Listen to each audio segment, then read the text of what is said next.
Theme की जहां तक बात है,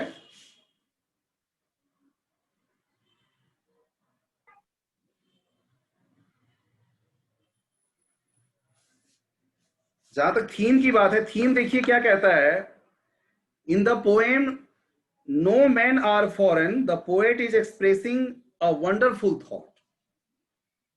एक बहुत ही वंडरफुल थॉट की चर्चा करते हैं poet. The whole world is one. क्या कहते हैं कि the whole world is one. सबसे पहले कहना चाहते हैं कि द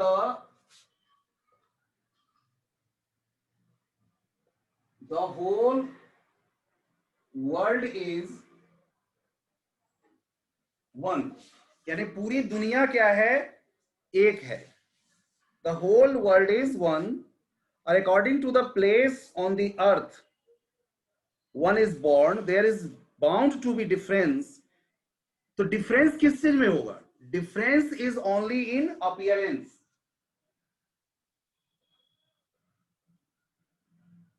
डिफरेंस में बी इन अपीयरेंस।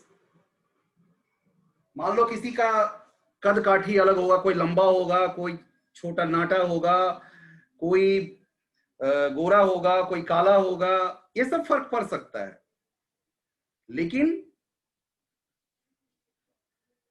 तो ये हुआ अपीयरेंस का फर्क, ठीक है ना। अपीयरेंस का फर्क पड़ सकता है। लैंग्वेज अलग अलग हो सकती है। डिफरेंस में बी इन अपीयरेंस। लैंग्वेज, भाषाओं का फर्क हो सकता है, लैंग्वेज का फर्क हो सकता है, लाइफ स्टाइल का फर्क हो सकता है। लाइफ स्टाइल का भी फर्क हो सकता है। लेकिन there is common element in every human being. Common element हर ह्यूमन बीइंग में मिलेगा। अब कॉमन एलिमेंट क्या मिलेगा?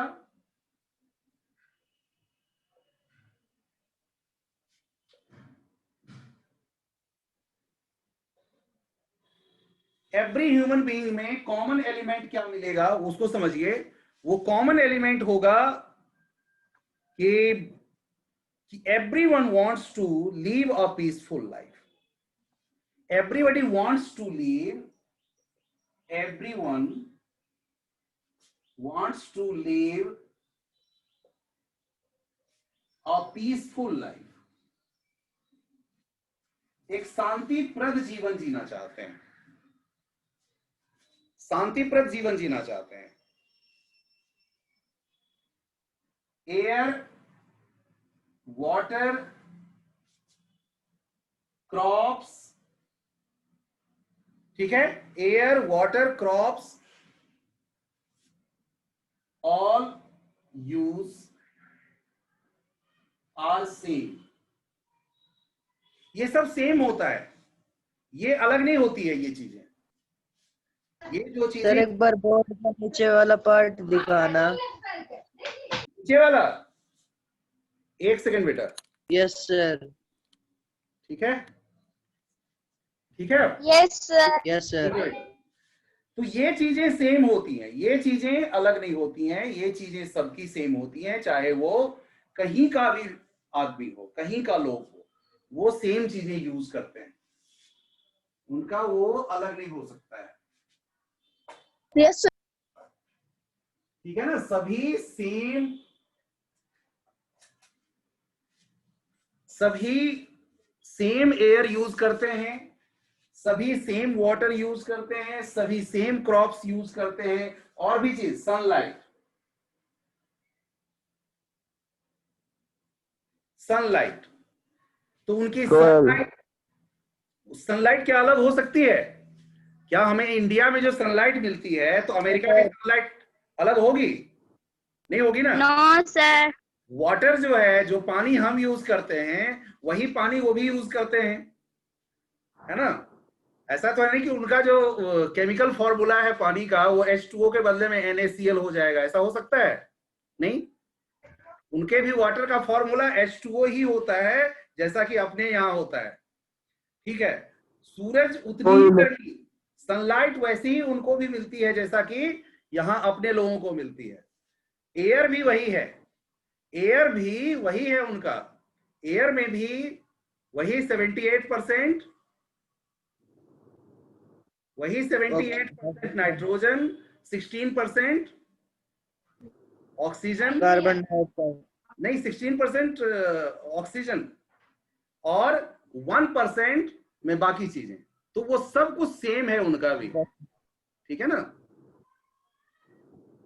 21%, सॉरी 21% ऑक्सीजन, तो 1% जो फर्क है वही फर्क हो सकता है, ठीक है। थोड़ी सी वहां ग्रीनरी ज्यादा, किसी देश में ग्रीनरी ज्यादा होगी, किसी देश में ग्रीनरी कम है, ये डिफरेंस हो सकता है, this can be the difference, but everywhere these things are common. तो पोएट इसकी चर्चा करना चाहते हैं, और भी चीजें देखिए। तो कॉमन एलिमेंट है इन एवरी बीइंग, और एक जो सबसे बड़ी कॉमन एलिमेंट है वो क्या है? लव। कॉमन एलिमेंट जो है, कॉमन एलिमेंट है दैट इज लव। सभी चाहते हैं, everywhere people wants to live lovingly, हर व्यक्ति लविंगली जीवन जीना चाहता है, कोई भी नहीं चाहता है कि वो युद्ध में भाग ले। युद्ध किसी के लिए, कोई भी युद्ध नहीं चाहता है, वॉर नहीं चाहता है। तो ओवरऑल द पोएम गिव्स, हमें पोएम कौन सा क्या चीज देता है? पोएम जो एक मैसेज देता है वो क्या मैसेज है? यूनिवर्सल ब्रदरहुड का मैसेज है। तो मैसेज जो है यूनिवर्सल ब्रदरहुड, पोएम जो मैसेज दे रहा है वो यूनिवर्सल ब्रदरहुड का है। पोएट कौन है? जेम्स, पोएट कौन है? James Kirkup, poet James Kirkup. फिर से एक बार मैं आपको समरी भी, तो यूनिवर्सल ब्रदरहुड है कि we are the children of the same father. Almighty जो है, ऑलमाइटी इज द सेम, सबको इस धरती पर जीवन देने वाला जो ऑलमाइटी है वो कौन है? वो सेम है, वो डिफरेंट नहीं है, वो अलग नहीं है, वो सब सेम है, वो अलग नहीं है। तो ऑलमाइटी जो है वो सेम है। Therefore we are the citizens of our mother earth। तो हम सबसे पहले, चीफली जो हम हैं, सबसे पहले अगर हम सिटीजन हैं तो वो कहां के हैं? टेल मी सूरज, अगर हम सबसे पहले सिटीजन हैं अगर कहीं के, तो वो कहां के हैं? अर्थ के सिटीजन हैं, धरती वर्ल्ड के, है ना। हम सबसे पहले जो सिटीजन हैं वो अर्थ के सिटीजन हैं, समझ रहे हैं? सबसे पहले हम जो सिटीजन हैं वो अर्थ के हैं, जमीन पर हैं, पूरी धरती हमारी है। और धरती को इसलिए अपने यहां क्या कहा जाता है? धरती मां, माँ, धरती मां कहते हैं इसलिए, ठीक है ना। और देखिए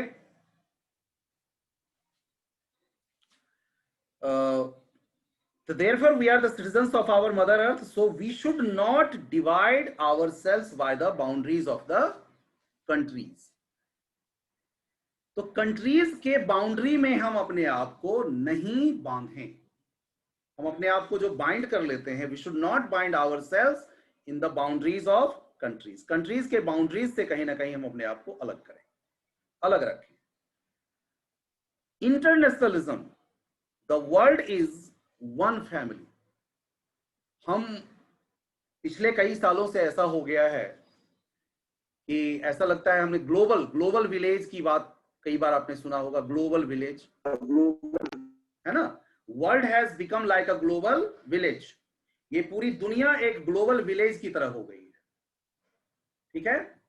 ये पूरी दुनिया एक ग्लोबल विलेज की तरह हो गई है, और जहां हम सब कुछ इतना आसान हो गया है, हम किसी देश के बिना, हम देखिए अभी now you can take the example कि we are talking against China, है ना। चाइना के अगेंस्ट हम बात कर रहे हैं, लेकिन हमारे पास, आपके पास जो फोन होगा वो भी चाइनीज होगा, है ना। मोस्टली जिनके पास फोन है, लैपटॉप है, सब का सब मोस्टली चाइनीज चीजें हैं ये, है ना। तो क्या हम रह सकते हैं, हमारा काम चल सकता है उनके बिना? इसका मतलब ये नहीं कि they are doing right, they are also doing wrong. उनको भी ये चीज समझना पड़ेगा कि कहीं ना कहीं वो सही से, सही ढंग से निर्णय लें, सही ढंग से वो बर्ताव करें। They should also act lovingly with us, क्योंकि लड़के उनको भी कुछ नहीं मिलना है। They will also not get anything bye quarrelling. War से उनको भी कुछ नहीं मिलने वाला है, वॉर उनके लिए भी डिस्ट्रक्शन क्रिएट करेगा। आपको पता है जो एप्स जो बैन किए गए हैं, इन एप्स से कितना नुकसान उनका हुआ है? Can you imagine? Crores of rupees, crores of rupees में ये ऐप से फायदा होता है, और ये उनको नुकसान झेलना पड़ेगा। समझ रहे हैं? ये नुकसान उनको झेलना पड़ेगा। और वो किस वजह से नुकसान झेलना पड़ रहा है? एप्स की बैनिंग वजह से। नहीं, वो तो बैनिंग हमने किया ना, लेकिन हम मजबूर हुए ना बैन करने के लिए। हम बैन करने के लिए उनको मजबूर हो गए हैं, राइट? सर वो डिसीजन हमेशा रॉन्ग लेते हैं।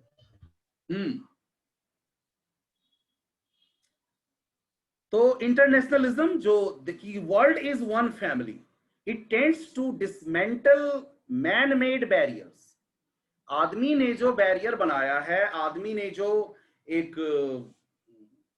लकीरें खींची हैं, अलग अलग किया है देशों को, कि ये देश भारत है, ये पाकिस्तान हो गया, ये बांग्लादेश हो गया, ये श्रीलंका हो गया, और उधर ये यूएसए हो गया। ये तो ये सारी चीजें जो हुई हैं, इन सब की बात अगर हम करते हैं तो it tends to dismantle man made boundary barriers. तो मैन, आदमी के द्वारा जो बनाई गई बैरियर्स है, उसको कहीं ना कहीं कहता है डिसमेंटल करने के लिए, उसको हटाता है, उसको अलग करता है, जो वन नेशन और दूसरे नेशन के बीच में है। By having an international outlook, तो हमारी आउटलुक कैसी होनी चाहिए? इंटरनेशनल आउटलुक होनी चाहिए। हम पूरे विश्व के तौर पर चीजों को देखें। Man and women will enjoy equal status, तभी जाके सब इक्वल स्टेटस एंजॉय करेंगे। समरी फिर मैं एक बार आपको शॉर्ट में समरी को भी समराइज कर देता हूं, क्योंकि बहुत सारे बच्चे कल, yesterday so many students did not join, and today I can see that 18 students have joined. Suraj, have you taken Yes sir. So time to time you should keep, and when you find that most of the students have joined, that that figure you can send me, okay? Students के name का भी screenshot लेना है? No, nothing to do. You just नहीं, वो तो करोगे ही ना, स्क्रीनशॉट जो लोगे वो भेज देना ना। चलिए अब हम समरी पे आते हैं। फिर से एक बार आपको समरी में क्लियर कर देता हूं। The poem is about brotherhood and harmonious existence without discrimination, geographically, socially और इकोनॉमिकली। किसी भी तरह का हम डिस्क्रिमिनेशन इसमें नहीं करें। ना तो हमारा जो आपस में रिलेशनशिप होना चाहिए वो कैसा होना चाहिए? हार्मोनियस होनी चाहिए। हार्मोनियस रिलेशनशिप हमारी होनी चाहिए, माने कि आपसी सह अस्तित्व की भावनाएं उसमें होनी चाहिए। मैं दूसरों का हूं और दूसरे हमारे हैं। हमारे लिए कोई भी देश अलग नहीं है, कोई भी देश, दूसरे देश के जो देश के लोग हैं वो भी हमारे भाई बहन की तरह ही हैं। इस तरह की जो भावनाएं होती हैं वो होनी चाहिए।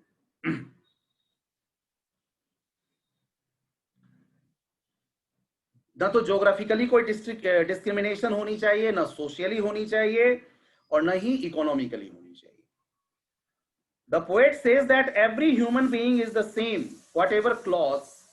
पोएट कहते हैं कि चाहे कोई भी कपड़ा क्यों ना पहन ले, कपड़े अलग अलग हो सकते हैं, उसके वस्त्र अलग अलग हो सकते हैं, यूनिफॉर्म अलग अलग हो सकते हैं, लेकिन यूनिफॉर्म के अंदर जो बॉडी है वो बॉडी सेम है। We walk on the same land, एक और एग्जांपल देना चाहते हैं कि हम जो जिस धरती पर चलते हैं वो धरती सेम है, वो धरती अलग अलग नहीं है, वो धरती सेम है, वो जमीन एक जैसी है। And also get buried here, और उसी धरती के अंदर सबको क्या हो जाना है, समझ। देखिए अलग अलग माइथोलॉजी में अलग अलग ढंग से डेड बॉडी को डिस्पोज किया जाता है।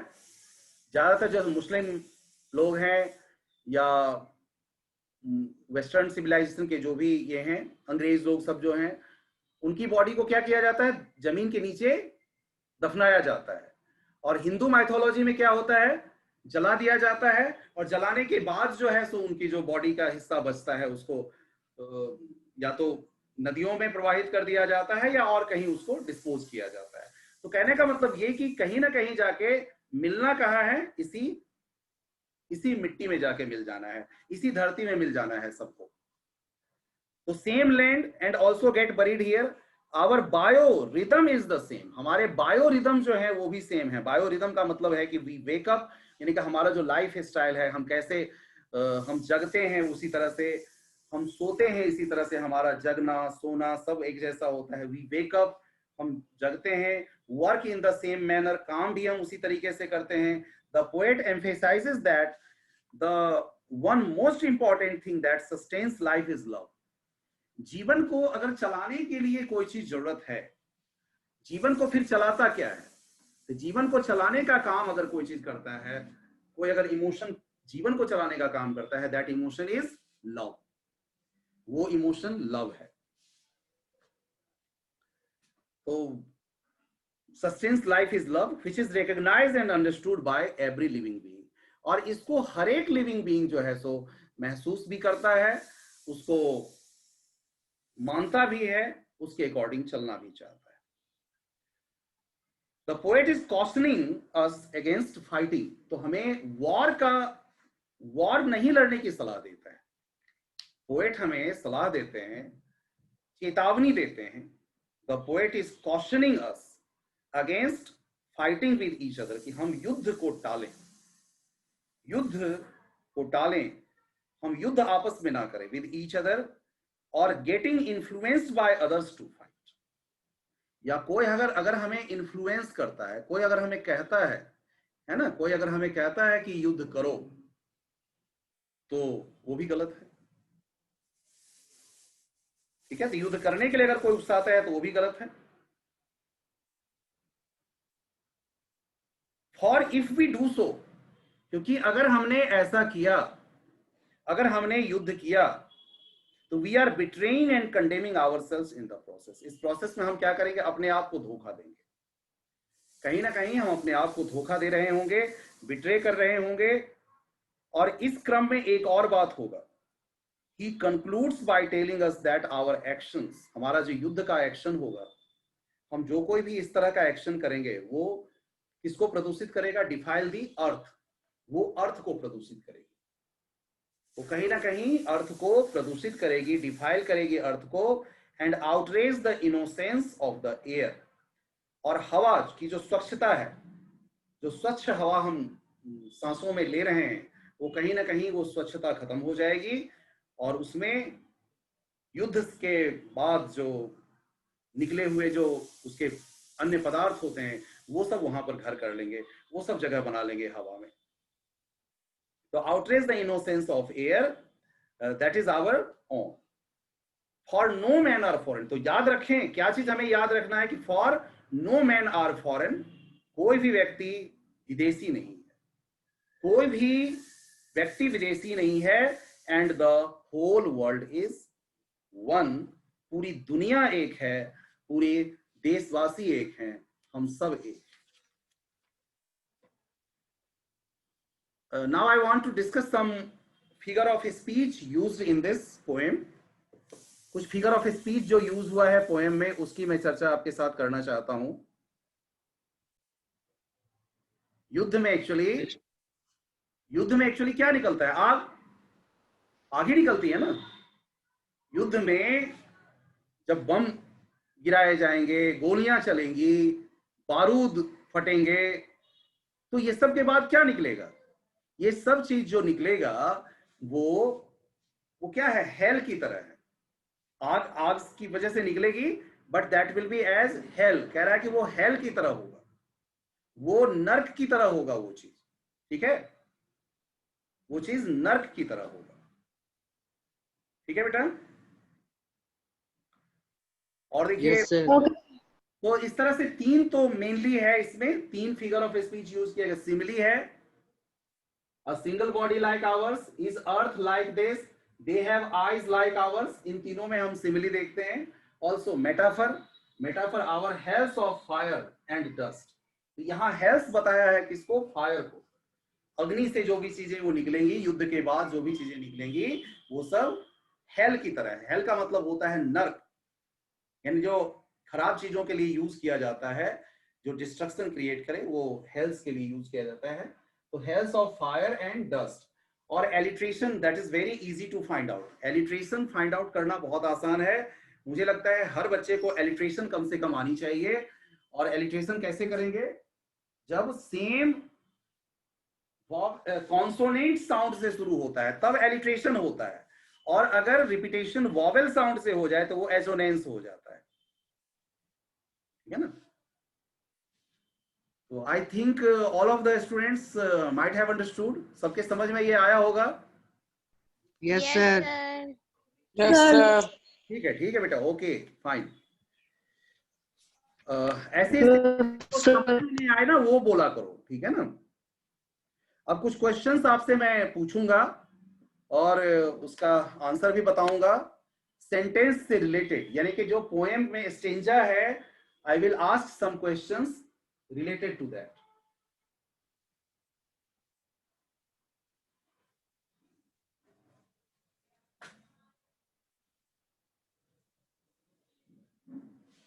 Yes, dear students, see, I am going to read the sentences. Remember, सबसे शुरुआत में देखिए, first in the beginning, remember, no men are strange, no countries foreign, beneath all uniforms a single body breathes like ours।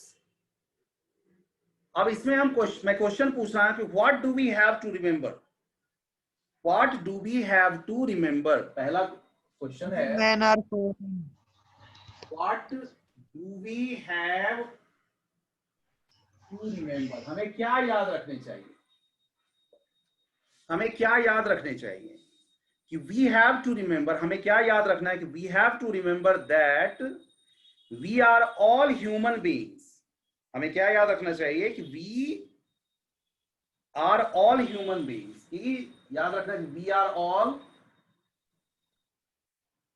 human beings, कि हम सब human beings हैं, मानव हैं, and not strangers और फॉरेनर्स, और नॉट स्ट्रेंजर्स और foreigners. हम अजनबी नहीं हैं, हम एक हैं। हम विदेशी नहीं, हमारे लिए कोई विदेशी नहीं है, हम सब एक जैसे हैं। लेकिन ये सबको समझना पड़ेगा। ऐसा नहीं है कि हम पोएम पढ़ रहे हैं तो सिर्फ हम समझें। Everybody should understand that. सबको ये समझना पड़ेगा।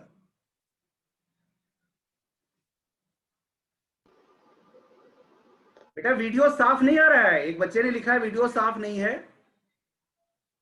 सर साफ है। साफ है ना बेटा? आपके साफ है। हो सकता है आपके साफ है। प्रॉब्लम होगी, कोई बात नहीं। इसकी जब रिकॉर्डिंग भेजेंगे तो आप देख लेना। तो वी आर ऑल ह्यूमन, यही हमें, या वी हम कैसे लिखेंगे? कि we have to remember that. हम यहां ऐड कर देंगे we have to remember that. We have to remember that we are all human beings or not strangers, or human beings not strangers or foreigners। हम stranger, अजनबी नहीं हैं, और foreigners नहीं, कोई विदेशी नहीं है। ठीक है? What does he mean by uniform? What does he mean by uniform?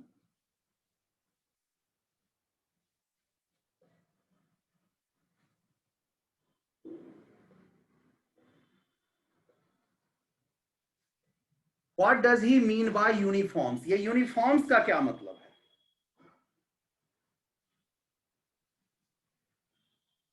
Uniforms का क्या मतलब है? यहाँ पे यूनिफॉर्म्स का मतलब है कि whatever the different kinds of clothes we wear, different kinds of clothes we wear.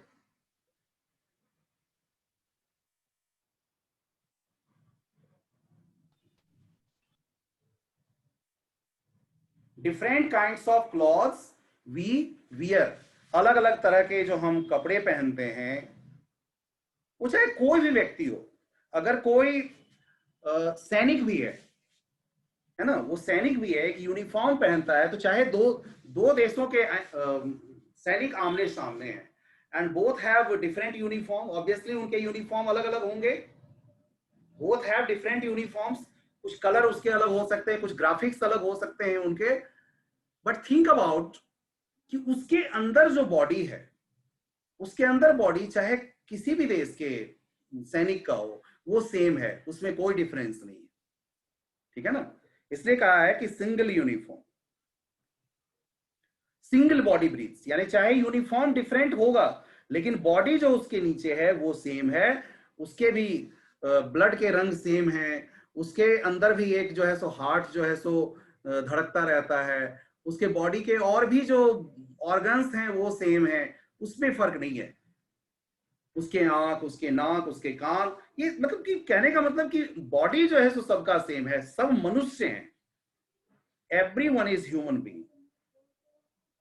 ठीक है? What does he say about the human beings? Human beings के बारे में वो क्या कहते हैं? तो he says that all human, वही बात आ गया कि all human beings are similar and they all breathe in the same manner. सभी सिमिलर हैं, सभी ह्यूमन बीइंग्स सिमिलर हैं, और वो same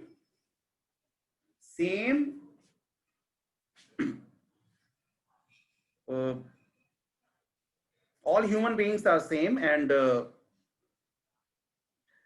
they breathe in the same manner. उनके जो ब्रीथ करने का तरीका है वो भी सेम है, वो अलग नहीं है. Something more, remember that they have eyes like ours. आगे देखिए, remember that they have eyes like ours that wake or sleep, and a strength that can be won by love. अब बताइए, what do we have to remember? हमें क्या याद रखना है? तो we have to remember that they have, हम कैसे जवाब देंगे? We have to remember that they too have eyes that wake and sleep.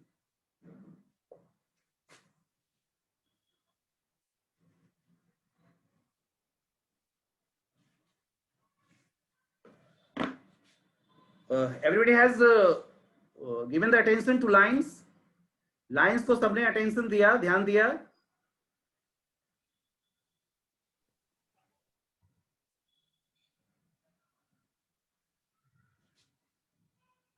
Yes, sir. Right now only 13 students are joining. Am I right? Yes. Yes, sir. Yes, sir. Okay. Yes, sir.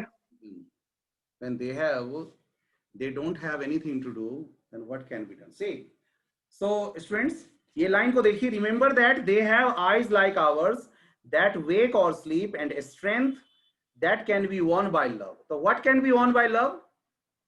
What can be won by love? क्या चीज को प्यार से जीता जा सकता है? क्या चीज को प्यार से जीता जा सकता है? Their strength, जो उनका स्ट्रेंथ है, उनकी ताकत को अगर हम जीतना चाहते हैं तो हम क्या चीज से जीत सकते हैं? युद्ध तो किसी चीज का, कल ही हमने बात किया था कि war can not be the solution of anything. War तो सॉल्यूशन नहीं है, तो वॉर सॉल्यूशन नहीं है तो फिर हम कैसे उनको जीत सकते हैं? By love. By love. A strength can be won by love. What can be won by love? What Strength. can be won by love? तो strength can be, strength, उनकी भी जो ताकत है उसको strength can be won by love. Strength can be won by love. Strength को जीता जा सकता है, वो ताकत को जीता जा सकता है, क्योंकि युद्ध किसी चीज का परिणाम, युद्ध किसी चीज का सॉल्यूशन नहीं हो सकता है. War can not be the solution of anything. तो सी गाइस, आगे देखते हैं something more. How can we become strong? हम स्ट्रॉन्ग कैसे बन सकते हैं?